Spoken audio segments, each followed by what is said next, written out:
கதை ஸ்டூடியோ. ஒரு பெரிய ராஜ்யத்தில் வீரசேகரன் என்ற மன்னன் வாழ்ந்தான். அவன் மிகவும் பேராசைக்காரன். யாரிடமாவது பணம் இருந்தால் அதை எப்படி எடுத்துக்கொள்ளலாம் என்பதைத்தான் தினமும் யோசிப்பான். அந்த ஊரிலேயே மாரிமுத்து என்ற ஒரு புத்திசாலி பிச்சைக்காரன் இருந்தான்.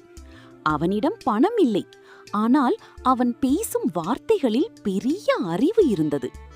ஊர் மக்கள் எல்லாரும் அவனை மிகவும் விரும்பினார்கள். ஒரு நாள் மன்னன் ஒரு அறிவிப்பு வெளியிட்டான். என்னை சிரிக்க வைத்தவருக்கு 1000 பொற்காசுகள் பரிசு.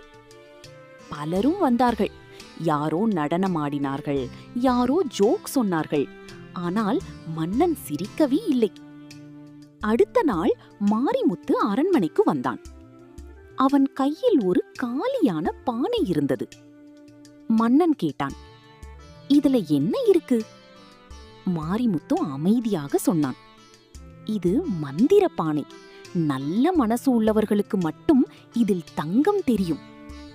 மன்னன் உடனே பானைக்குள் பார்த்தான். ஆனால் ஒன்றும் தெரியவில்லை.